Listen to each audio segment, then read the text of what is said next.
You are listening to Inspired Caring with Michelle Magner, episode number 154.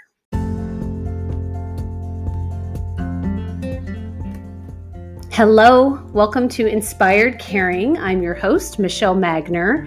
If you are caring for an older family member, this is the podcast for you. Each week, I bring insight, tips, inspiration, and strategies to help you care for the people that you love without losing yourself along the way. Having cared for both of my grandmothers, I've helped manage everything from hospital stays, households full of belongings, to navigating senior living and end-of-life care. And I've worked in senior living as a result of that experience, serving my residents and their families as they've been on this journey too.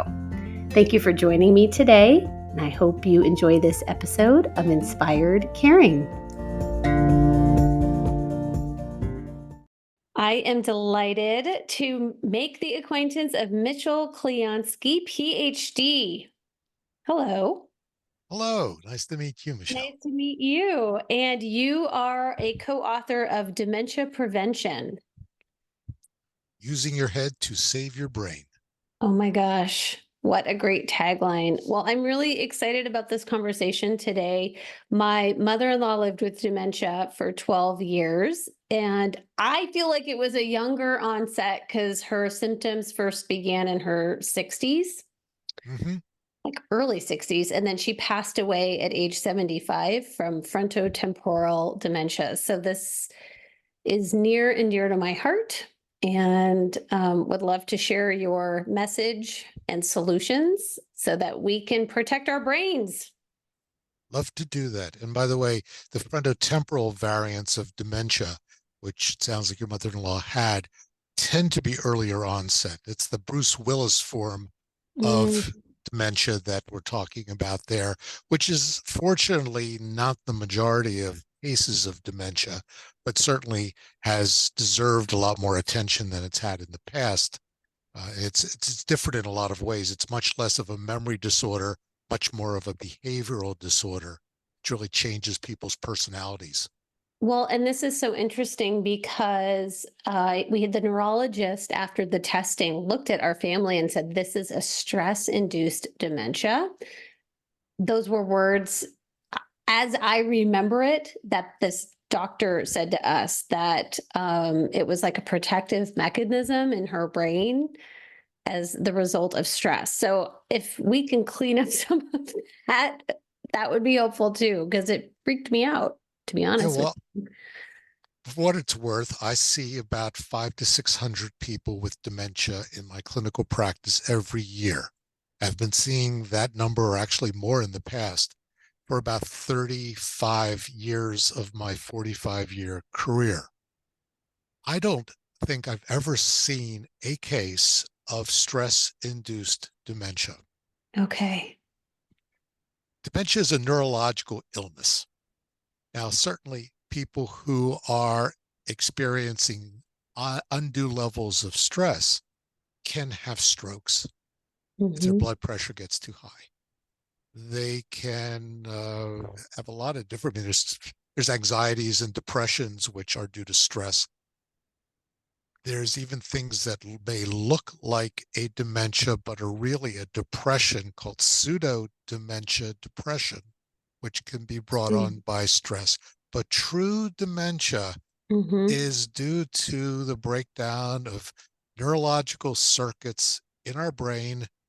It's not something that is caused by external stress or interpersonal relationships. So I would submit that chances are that doctor was wrong.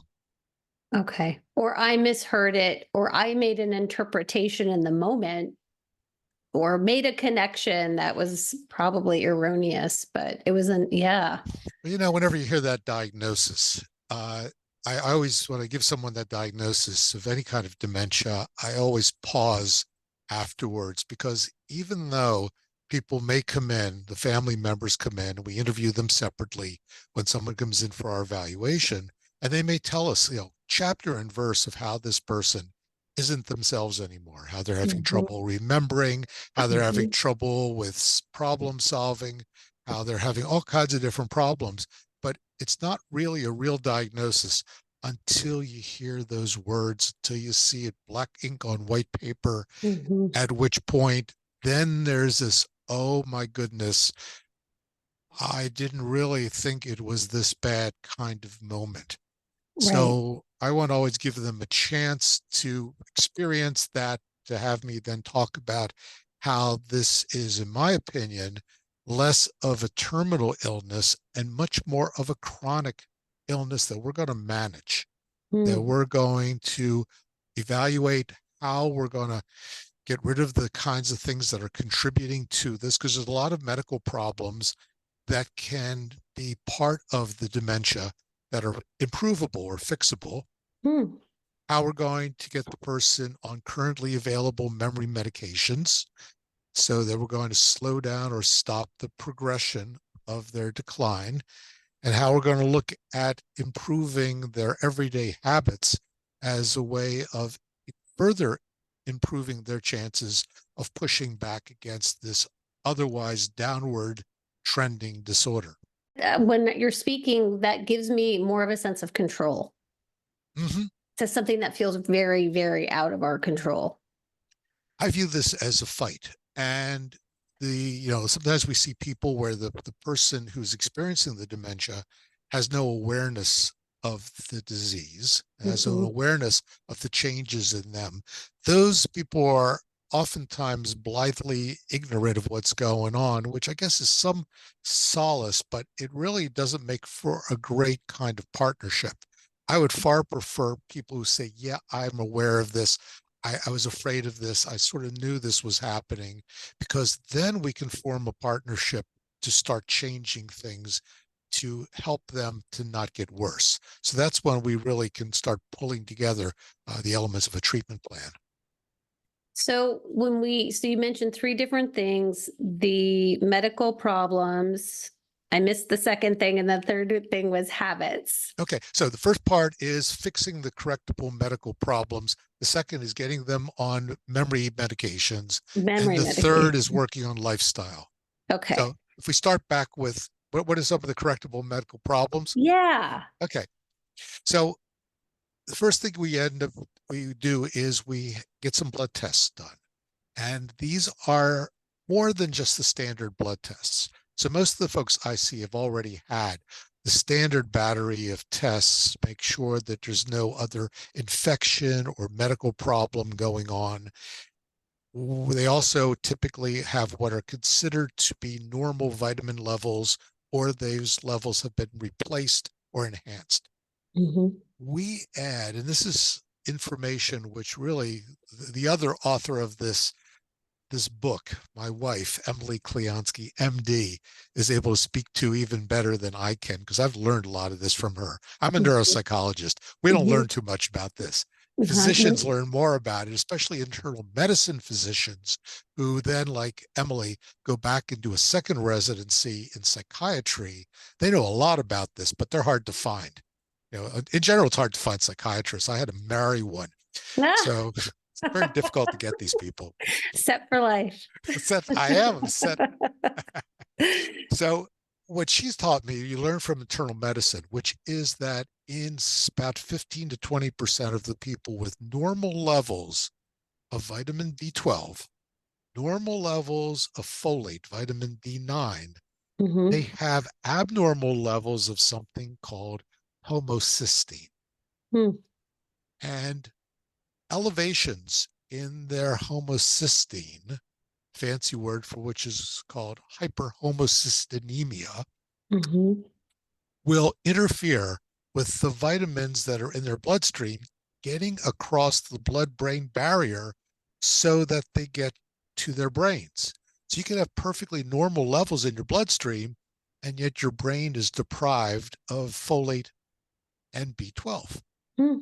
Good news is, if this is discovered, there is actually a prescription vitamin that will lower the homocysteine and allow those B vitamins to get into your bloodstream and go across the blood-brain barrier up to your brain. So we always look for that, because that's something that can be fixed. We always also look at vitamin D levels. We Mm-hmm. look at iron levels. We look at a variety of things which could all impact and are correctable can impact your brain functioning. We then also look for whether the person is breathing while they're sleeping. Something that can interfere with that is called obstructive sleep apnea. Okay. So this is something that we typically think of in people who are really fat and have thick necks and are men. Okay. Truth of the matter is it affects both genders. You don't have to be overweight, and the older you get, the more likely you are to have it. Okay. There was a study. So what is this? So sleep apnea occurs when more than 5 times an hour while you're asleep, you either stop breathing for 10 seconds or your blood oxygen levels drop below by 4%. So those two factors, you add those together. The times when you stop breathing are called apneas. The Mm-hmm. times when your oxygen level are low called hypopneas. Those two things together, the average, if it happens more than 5 times an hour, you've got sleep apnea. Mild is 5 to 15 times an hour. Moderate is 15 to 30.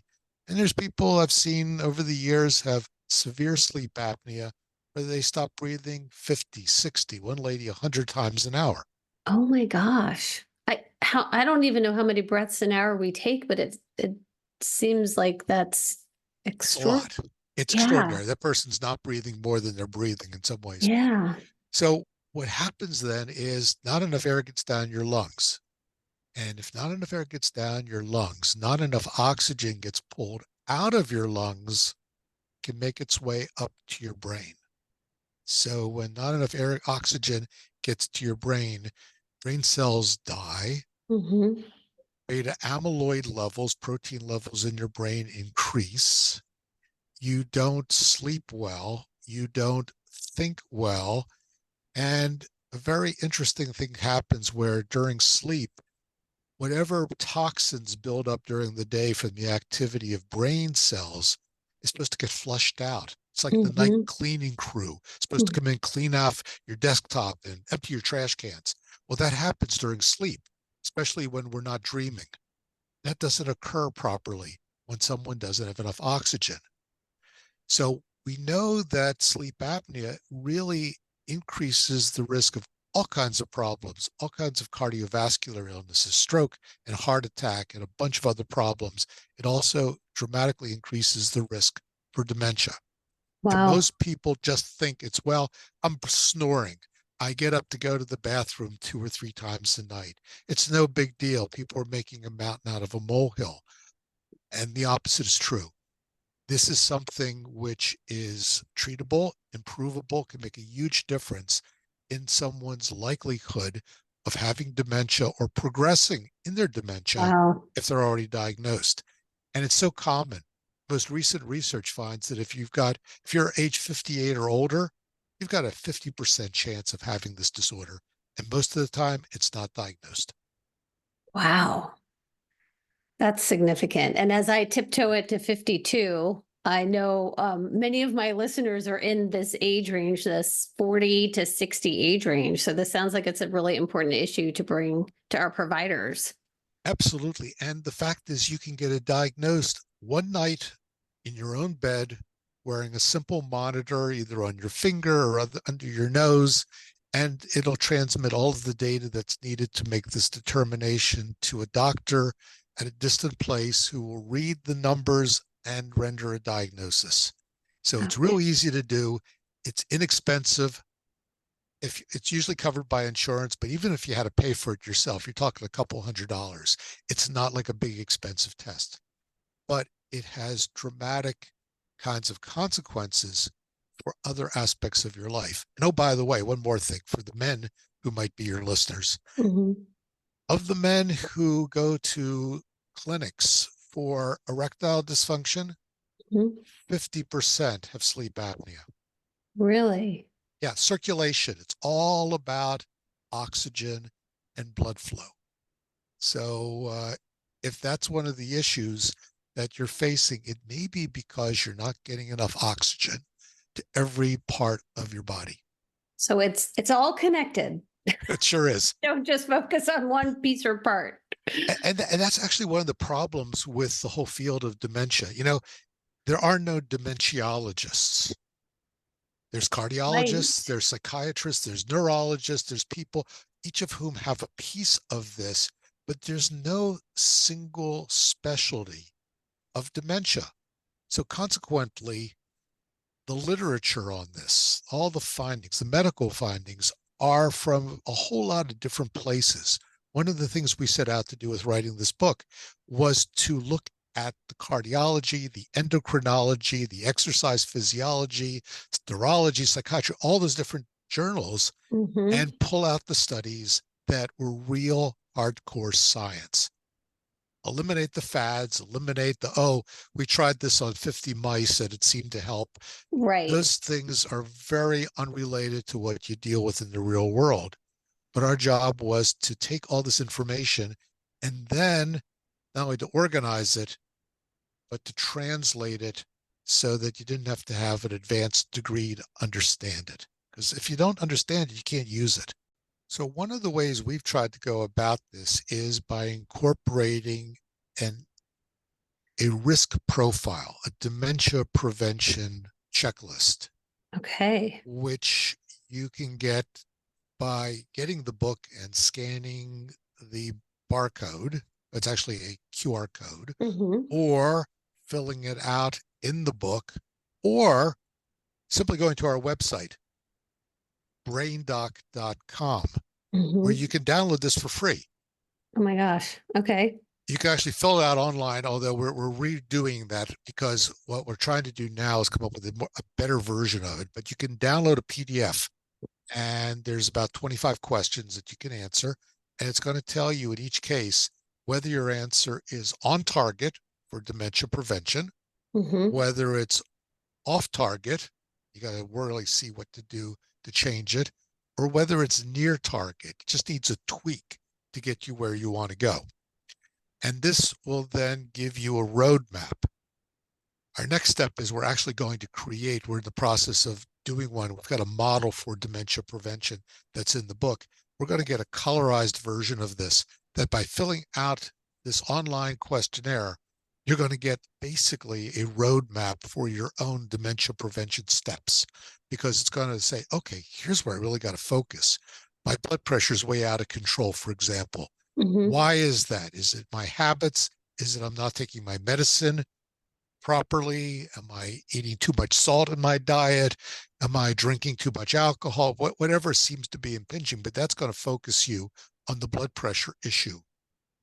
Or if it's you don't know whether you've got sleep apnea, there's going to be questions in there. They're going to let you decide, should I get a test to find this out? How much am I drinking? Mm-hmm. Uh, The is it question too everybody much? lies. Everybody lies. Let's be honest. I lied Well, for a lot of years. I ask really specific questions of my patients because usually what happens is when you go to your doctor, they say, so, are you drinking more than such and such drinks? And you say no. And that's the Right. last question they ask. So I always want to know, do you drink? What do you drink? Mm-hmm. How much of it? How often do you drink? And then we get back to the question I like to ask, which is, okay, so you like scotch. Now, are you using a shot glass or do you pour like your neuropsychologist pours? Three fingers. Whatever seems to be in the moment. Yes, because chances are inadvertently you've put more in the glass than you're willing to take credit for. And the first thing that happens with behavior change is taking a good look at yourself.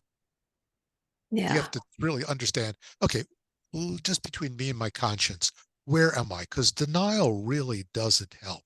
That ostrich with the head in the ground usually gets run over by a car because they don't see it coming. And I don't want my patients or my friends or my readers to be in a position where they don't know what the risks are, because you can't avoid them if you don't know. You can't avoid the risks if you don't know. My mother said to someone that she loves dearly in her life, you can lie to me, you can lie to yourself, but you cannot lie to your body. That's true. She's a smart woman. In fact, one of the things I tell people is they say, well, I would exercise, but I got this bad knee and my Right. feet hurt and everything. And I say to Yeah, yeah. them, tell your brain that. Don't make the excuse to me.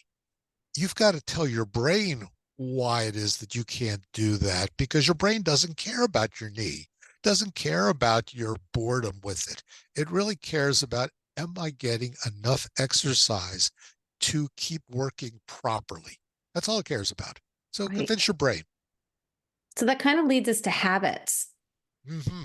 So, I mean, I guess I skipped over to memory medications, because it sounds like if you're working with your practitioner, hopefully they are in the know of what those things are at this point, what those medicines are. Maybe they know what they are, but they have been misled in many cases about the value of the medications. Okay, so let's touch on that before we move on to habits. Good. So there's 4 medications approved by the FDA since the 1990s. 3 of them in one class and 1 alone in the other class. I won't get into the technicalities of what they do or how they work, but I can tell you something, which is the evidence for them has consistently been positive that they prevent decline. Hmm. They don't typically make your memory better by themselves. So people said, well, why would I take something that doesn't seem to make it better? So, well, no. You either take or your doctor will prescribe a medication for diabetes that doesn't fix your pancreas. Hmm. Why are you taking this? Oh, well, because it stops me from having a coma or having a problem with my vascular system or from having my sugars run amok. Exactly. It keeps Right, you from declining. Blood right. pressure medicines do not fix your cardiovascular system. They stop your blood pressure from being so high that you have a stroke or a heart attack. So we have a lot of medicines out there, but somehow we've got doctors who prescribe these memory medications, see their patients back a month or 2 later, and say, so you didn't notice a difference? They say, not really. They say, well, maybe you could stop it. Now, I want to pull my hair out when that happens Yeah. because they're reaching the wrong conclusion. The evidence shows that people who take memory medications have a much slower decline, if at all, over the next 5 years. So when we get people working through this kind of approach, the fixing the fixable parts, the getting them on memory medications, and then treating their habits. We actually did a study, Emily and I, back in the early 20 teens. It was a two Mhm. year study and it was a naturalistic study. We followed about 700 patients in our combined practices. Every single one of these people had at least a brief neuropsychological test, a cognitive test, every 6 months. The group that Emily saw had the full boat. They had all of the fixing of the underlying reversible conditions, the Mhm. tests for their sleep apnea, the treatment for their sleep apnea, and the medications. The other group were people that I saw referred in by physicians in the community who did not see her. So they had the memory medications. There was no difference between the groups along those lines, but they didn't Mhm. have the enhancements. So looking at the two groups every 6 months over 2 years, what we found is within 6 months, her group got about 15% better. My group got about 10% worse despite the medications. That Wow. difference was significant. It got worse, it got larger at a year. It got even larger at a year and a half and 2 years.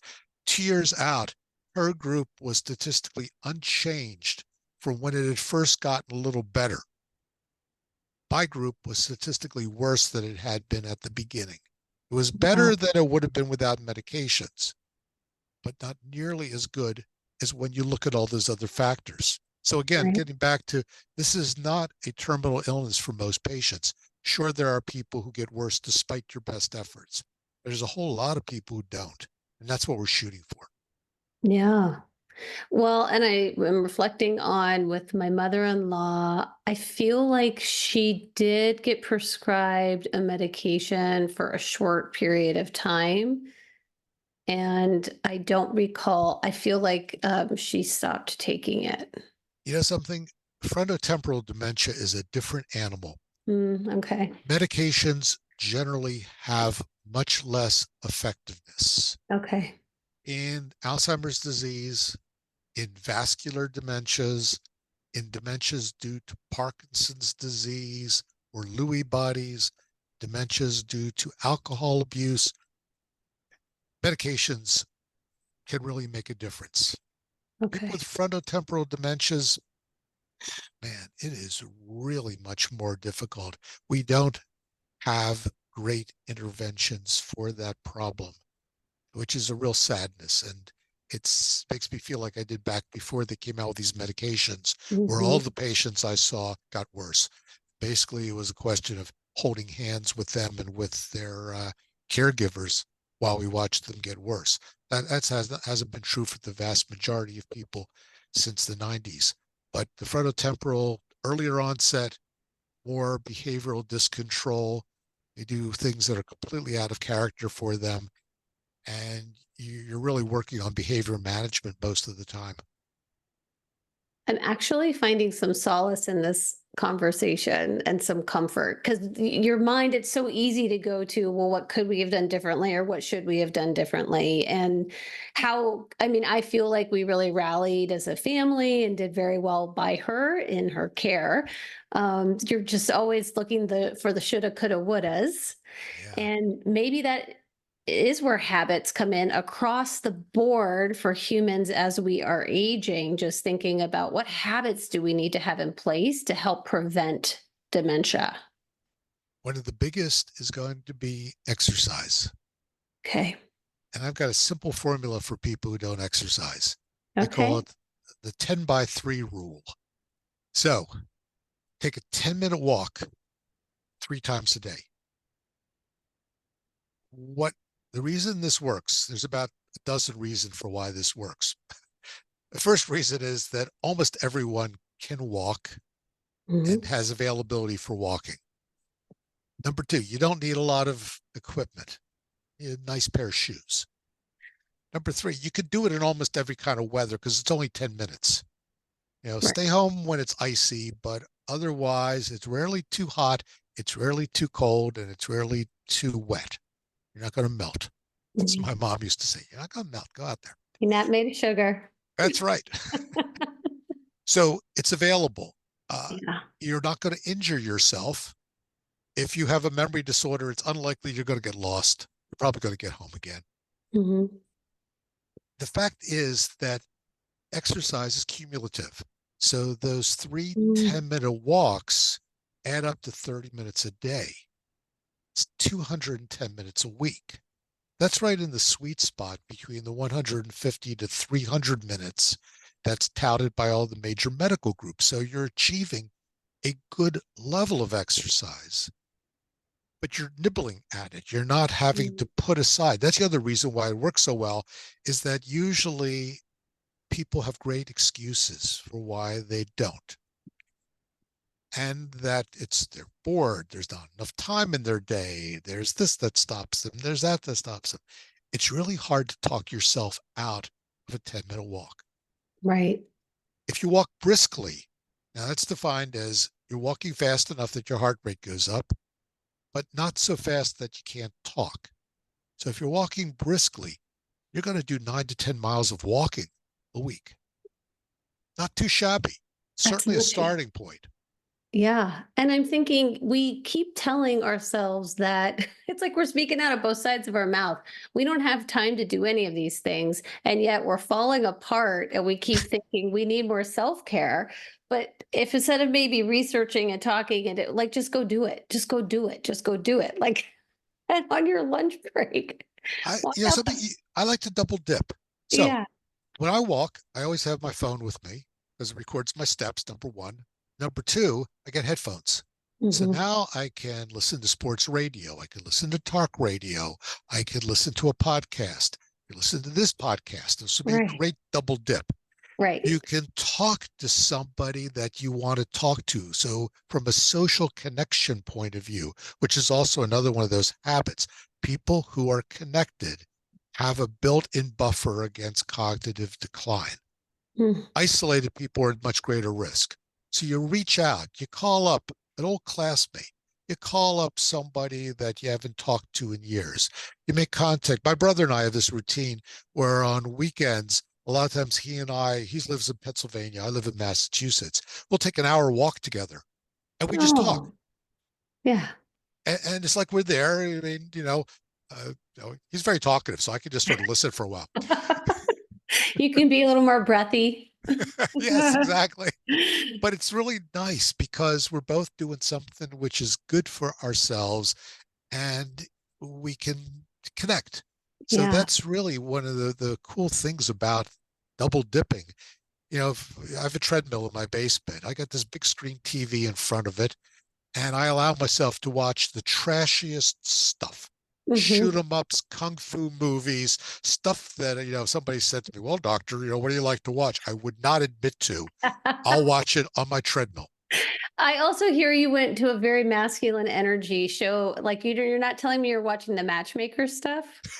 Nah, that's a little slow. Okay. I like the Okay. adrenaline rush. I like Okay. the Mission Impossible, people coming off of buildings. Fair enough. Keep it moving. Keep you pumped. Exactly. Oh, that's great. So walking, social connection, out of isolation, two big habits. Anything Adult else? learning, keeping your brain active. So people say, well, Okay. I do brain games. I say, well, it's okay. The research on it is still not very demonstrable. If you're going to have a choice between reading, which is fine, Hmm. doing something on your laptop, which is fine, or interacting with other people by going and playing cards, shooting pool, solving, having animated discussions, do the interpersonal thing that stretches you in other ways. Take up a new Okay. hobby, get involved in something that you always thought about but never had the time to do. Be the worst artist in the group, but go and take an art class. It's fine. You're going to be, I joke to people, I said, writing a book, that really stimulates a lot of neural networks. I don't recommend it, however. There's other ways, a lot easier ways on your brain, but there's lots of things. Get a part-time job, volunteer.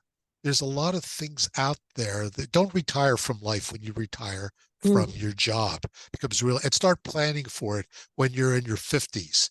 Because I see a lot of people and they get to retirement age and they don't know what to do after they've slept in for the first 3 weeks. I love that. Yes. Well, I'm working on a PhD and I am having so many moments of I'm way in over my head. And I keep thinking, I'm just going to chip away at it. Absolutely. You work, people say, well, here's my long-term goal. I said, yeah, but it's today you're living. What are you going to do Right. today? So Emily went to medical school at age 43. Oh my gosh. Let's just pause and praise for Emily. That's amazing. But there's one problem. She had never graduated from college. She had been an English major, had not graduated from college, got involved in the business world back in the days when she was actually selling computers to high-tech kind of companies, and decided that she wanted to become a doctor. And so she had to take all the biology and chemistry prerequisites in 1 year. She went to three colleges simultaneously Oh my gosh. and was able to go to Thomas Jefferson Medical School in Philadelphia, where every year they admit two students who are atypical students. So she's sitting in medical school the first day and she looks around, realizes that they're all the ages of children that she would have. Yeah. And she describes it as a facelift for her brain Yeah. because it really requires, as I'm sure you're discovering, to learn things and to think in ways that you had never thought before. Right. So it's Yeah. great for you to do this. I mean, I'm learning to become a social researcher. Great. And it keeps on going. And that's the whole idea is, my theme is if I can learn something new every day, it's been a successful day. Wow. Yeah. And so people tell me something, it's like, wow, that's my thing for today. I just learned that. That's great. So this is a different level than just puzzles or word games, or this is like learning a new skill, get your body activated and involved with it if possible. Mhm. Yes. Um, and be willing to be bad at something is another thing I heard from you. Like be the worst artist in the class, just be willing to be bad. Yeah, I mean, because people will say, "Oh, I don't want to try that. I'm not good at that." And I say, you wouldn't believe the amount of support you're going to get by being bad.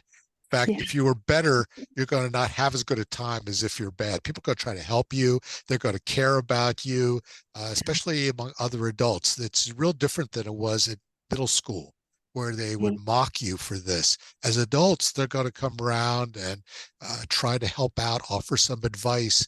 You will actually be doing them a favor by being bad. Oh, wow. That's such a good point. And it really relaxes them. It's like, okay, I guess I could try to be bad. So good.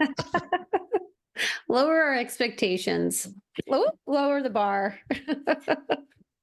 It's funny how things like this work. And also, there's a lot of what we do with psychology that has to do with reframing the picture.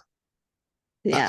I have a theory that if you took some of the pictures from the modern art museum, took them out of their frame, stuck them on a kitchen refrigerator, substituted the kid's picture in the frame, that you would have people walking through the museum saying, wow, now isn't that interesting? I wonder what the artist thought about that. And it's really, Sally, age 6, but it's the frame it's the location, it's the way in which you think about things that can make a real difference in what you're able to do. And so a lot of what we work on is reframing how we deal with problems so that we can adapt to new circumstances. And that is the challenge of aging, is adapting to being different. Right. Different than how we were. Yes, yes. Yeah. Instead of deciding that we're now perfect, which I think there's some gender disparity with, because men typically reach that conclusion inadvertently. Like at 23 or Yeah, well, maybe. Yeah. 19. Some of us, if we can get past that and say, there's new challenges to being 40 or 50 or 60. Mhm. Hell, there's new challenges to being 70, Yeah. where you are dealing with a different stage in life and different expectations. But there's still a lot of stuff you can do. And I really challenge people to adapt, because that's what fosters growth. Well, and it sounds like that's a habit that we have to practice our mindset and thinking, reframing, and being willing to be challenged. Absolutely. You're right on. So, any other habits that we should have top of mind to help prevent dementia? Pay attention to what you're doing is part of it. I think that this idea of mindfulness, where you're sort of looking closely at what we're doing. For example, I decided about 6 months ago that I was using way too much salt in my diet. My brother used to kid me about this. He said, Mitch, if you could salt, you would. And I realized that when I'm eating a salad, I love salads, I'm eating a salad, and I said, I don't even really need the salad dressing because I just got more salt on this. I said, whoa, this is really crazy. Why am I doing this? I'm on some blood pressure medicine. I know that I can be salt sensitive. I'm going to just pay attention to this. I'm going to stop doing this and see what happens. So I like to run experiments like that on myself to say, well, what if I just cut this out for a while and see what it's like? And, I missed it initially.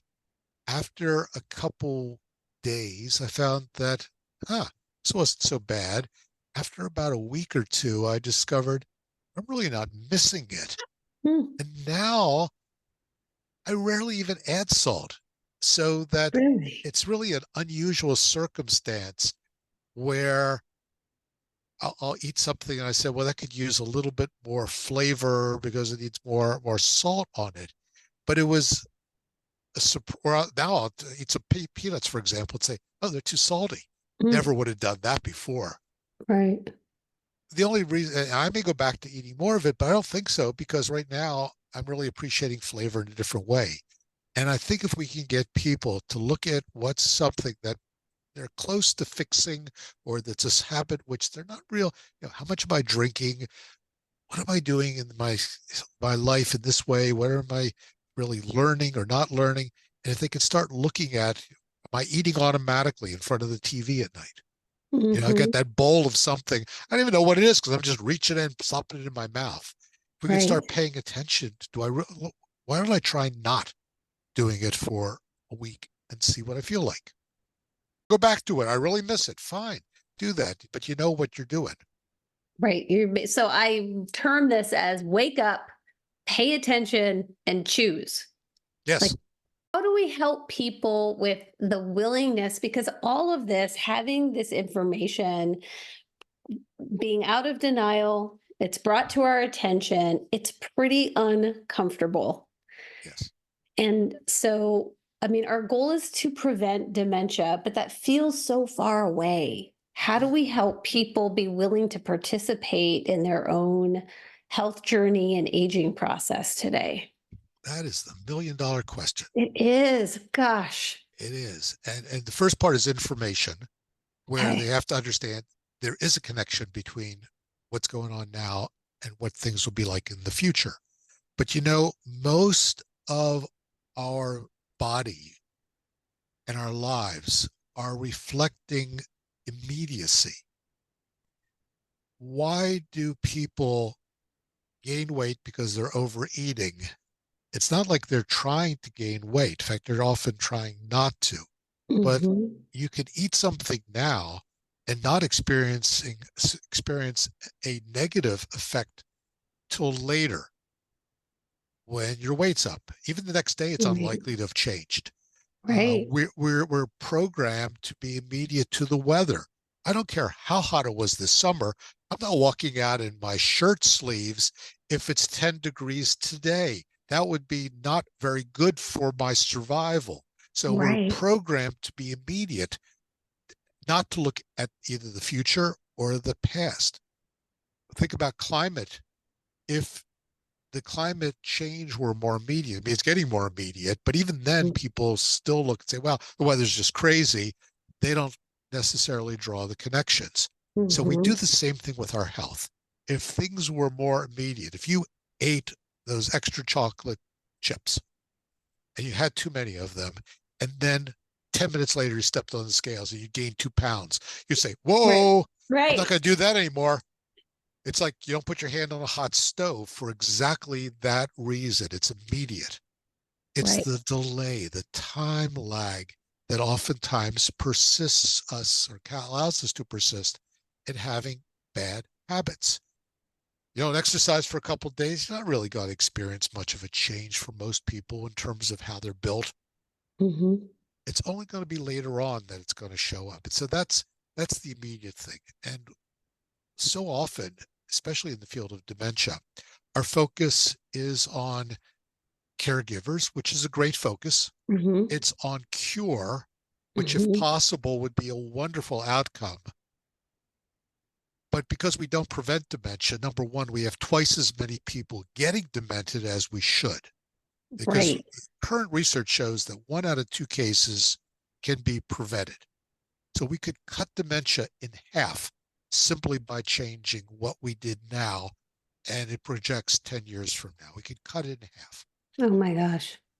But we don't do that. So then we wait for a bad thing to happen. And then we spend a lot of money, put a lot of effort in trying to find a way to cure it.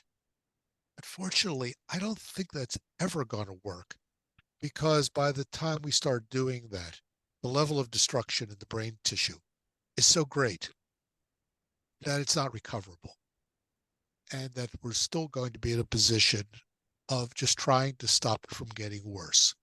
So we really keep needing to roll this back earlier and earlier and dealing with it. So far now there's greater awareness of mild cognitive impairment, which is a Mhm. state right before dementia, sort of like dusk before night. The Mhm. good news about mild cognitive impairment is that, unlike dusk, only about 50% of the cases of MCI, mild cognitive impairment, become dementia. The other half remain the same or can even get a little better. So when someone comes in to see me and they're still at mild cognitive impairment, I view this as a wake-up call. This is the time to really start changing habits. This is the time to start looking at what we can do to reverse the course of this. Thank goodness it hasn't tipped over the edge. And then the question is, how do we start even earlier? How can we Right. prevent mild cognitive impairment? Because now we have a lot less work to do because we've started it earlier in the process. So that goes back to the habits, the It, medical problems.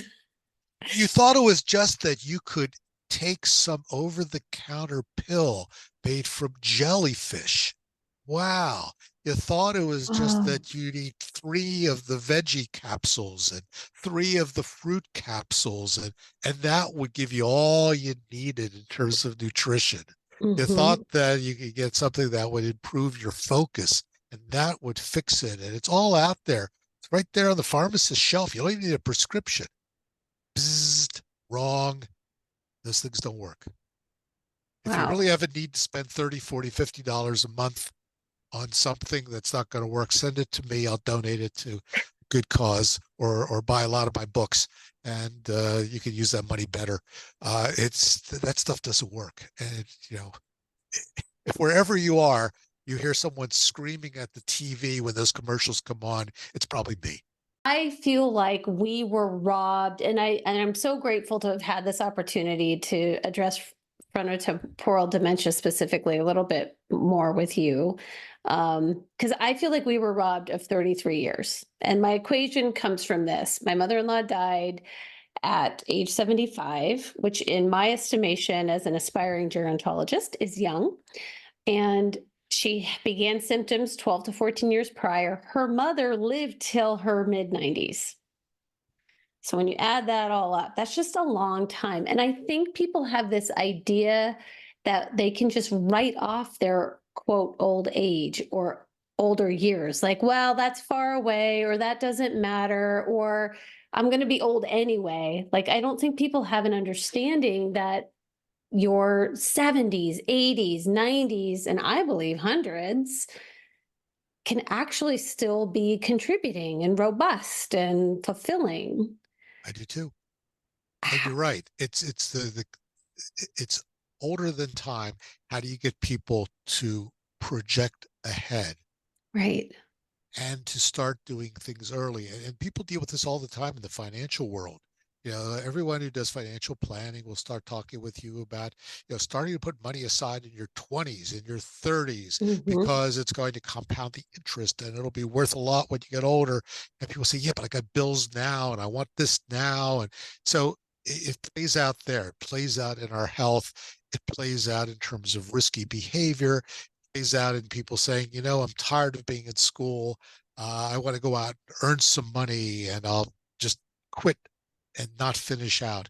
So there's lots of ways. It's really a big part of human behavior that separates the people who ultimately are successful in aging, I believe, in most cases, from people who are not. Now, there's always outliers. There are people Mhm. who don't take good care of themselves and live to be 95, smoke 3 packs of cigarettes a day, drink like fish, Yeah. and seem to be great. 102. Well, yeah, good luck with that. That's Yeah. statistically sure. Even a blind squirrel gets a nut sometimes. Right. And there's other people who do everything right. And I've seen those people, and they exercise, they got advanced education, they got great social involvement, and they are doing everything possible. They still decline. Those Yeah. people you feel terrible for because it's like it's unfair. On the other hand, for most people, it really does make a difference. And Mm. it's never too early to start. It's never too late to get some benefit. So I'm really an advocate of, you're pregnant today. Are you taking your prenatal vitamins? Because your child is going to be thinking about that or not thinking when he or she is in their 70s. Are you deciding, well, I'm not drinking alcohol because I'm pregnant, but I'm going to get high on marijuana? Not Mhm. a good idea if you're pregnant or even planning on being pregnant in the near future. Are you doing a good job of protecting that child's brain from injury when they're young? My kids always complained when they were little that I was the only parent who would let my kids go on bumper cars. I said, you're unfair. All our friends go on the bumper cars at the fair. I said, yeah. I said, they don't treat concussions. Right. They don't have an If MD and a PhD as parents. That's right. If they treated concussions, they would know that whiplash causes head injuries. They would know that you don't do that. It's bad enough if this happens. It's even Right. worse if you're trying to have it happen. So no, I'm sorry. You'll have to lead an imperfect life, an unfulfilled life, because you didn't get to go in the bumper cars. Personally, I'm an advocate for being good parents from a prevention point of view, Right. because I want my, I've got the kids in their 30s now, and I want them to live to be however long and have all their faculties. It starts young. Now, like start now, get these tests now, like I know people are strung out and burnt out trying to take care of their aging family members, and we have to take care of ourselves now. You're right. Both because of our own health going forward, but also the message I give to caregivers is one that I learned when I was 12 years old. And I took a junior life saving course. So in junior life Mm. saving, you learn the basics of how to stop someone from drowning. And the final exam was this guy who weighed like 250 pounds, basically went down to the bottom of the deep end of the pool, and you're supposed to save him. I was never able to pass that exam, Mm. but I learned something about life that was even more valuable, which is you never save anyone by drowning yourself. Oh, As a caregiver, you must take care of your own health. You must get other forms of assistance. Do not try to do it all on your own. Do not try to be a 24-hour, 7-day a week caregiver, because nobody can do that. You're just going to get burned out. And if you go down, so does the person you're caring for. So you got to take some time off. You got to get some help. You got to watch out for your own health, because the mortality rate of caregivers is much higher than it is for non-caregivers. And if you're caught in that middle ground where you're also raising your own kids, you're trying to care for an aged parent. right, Wow, that's a right. lot. So take better care of yourself. Make sure you get your exercise. Make sure you get additional assistance. Don't be the guy who drowned trying to save somebody. That's so great. Those are great words to wrap us up. I encourage everybody to go check out Doc, braindoc.com, Yep. and you can take that quiz or find dementia prevention. The name of what the full it's dementia prevention using your head to save your brain. Yes. And they can find the QR code in there that they can also scan to take that quiz so that they can start taking action today, right now, to take best care of themselves and prevent dementia. Perfect. Thank you so much. I'm so grateful to you for being here. My pleasure.